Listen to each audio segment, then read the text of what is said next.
The gymnasium lights shimmered like stars over the polished floor, and laughter floated in the air as the crowd gathered for prom night. For most, it was just another night of glitter, selfies, and small-town gossip. But for Emma Carter, the farm girl from the edge of town, it was supposed to be the one night she could finally feel seen. She stood quietly by the punch table, her handmade dress swaying gently. It wasn't designer. It wasn't even new. She'd spent 3 weeks sewing it after chores, between feeding cows at dawn and stacking hay bales at dusk. It was soft blue, simple, but to Emma, it was beautiful. Her mother had helped stitch the lace. Her little brother had said she looked like a country princess. Tonight was her chance, maybe even to dance with Jake Collins, the football star who'd been her crush since 7th grade. Jake had always been kind, or at least, that's what she thought. He'd smiled at her in class, helped her pick up dropped books once. She never believed he'd ask her to prom, but when he approached her locker 2 weeks ago and said, "Hey, Emma, want to go to prom with me?" she'd felt her heart explode.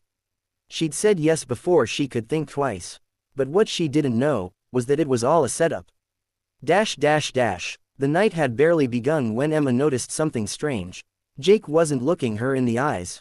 His friends, Kylie, Madison, and Ryan, kept snickering from the corner.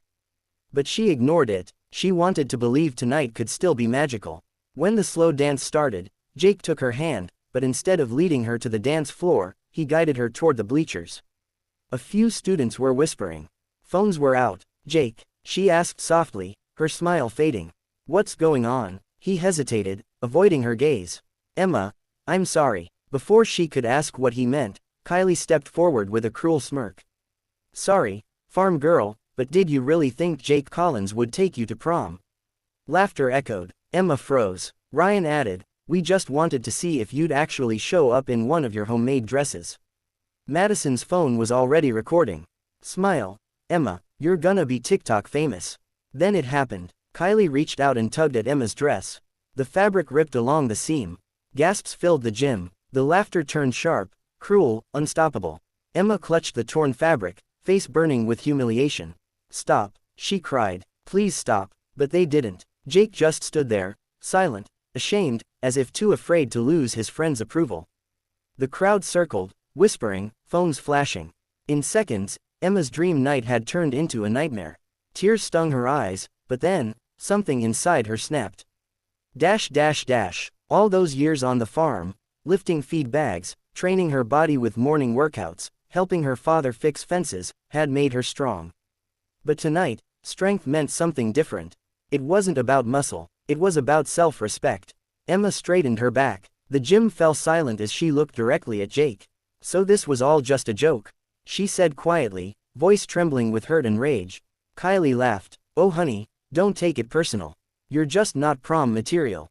Emma's eyes hardened. "You're right." She took a step forward, her voice low and steady. "I'm not prom material, I'm fighter material." Kylie raised a brow. "What's that supposed to?" Before she could finish, Emma moved like lightning. Her years of self-defense training, something her late mother had insisted she take after an accident, kicked in. With a single pivot and spin, she delivered a perfect roundhouse kick. It wasn't wild, it wasn't angry, it was controlled, clean, and powerful. The heel of her shoe struck the air inches from Kylie's shocked face, slicing the tension like a blade. The crowd gasped. Phones dropped. Someone whispered, "Holy, did she just?" Emma didn't touch her, but the message was clear. She could have. Kylie stumbled back, speechless. Jake's mouth fell open. Even the teachers nearby didn't move, stunned by the sheer confidence radiating from the girl they'd always overlooked. Emma grabbed the edge of her torn dress, tied it at the waist, and walked out of that gym with her head held high. No tears, no begging, just strength. The next morning, the video was everywhere, but not the one the bullies wanted. Someone had filmed everything. The bullying, the humiliation, the roundhouse kick, and Emma's graceful exit. Within hours, the internet turned her pain into power. #FarmGirlKick started trending. People admired her courage, her dignity. Messages poured in, from self-defense coaches, reporters, even university scouts who loved her resilience. The principal called an emergency meeting. The bullies were suspended, and Jake came to her family's farm a week later, ashamed and speechless. "Emma," he said softly, "I didn't mean for it to go that far. I was stupid. She looked at him, calm, collected. You were, she said simply. But maybe this'll teach you what real strength looks like. Jake nodded, tears in his eyes. You're right, it already has. Months passed. Emma graduated top of her class. A local news station did a feature about her, from farm girl to fighter, the teen who stood up to bullies. She used her newfound platform to speak at schools about standing up for yourself, especially when you feel powerless. Her message reached millions. Greater than, never let anyone shame you for where you come from. Your roots aren't something to hide, they're your strength. One evening, as the sun dipped over the golden fields, Emma stood with her father on the porch, watching the horizon. I guess all that training finally came in handy, he said with a small smile. Emma laughed. Yeah, Mom would have loved to see that kick. She would have been proud, he replied. Emma looked out over the fields, the same fields she once thought confined her, and realized they'd prepared her for everything. Prom night didn't break her. It built her, and as the fireflies danced across the farm, Emma knew one thing for sure.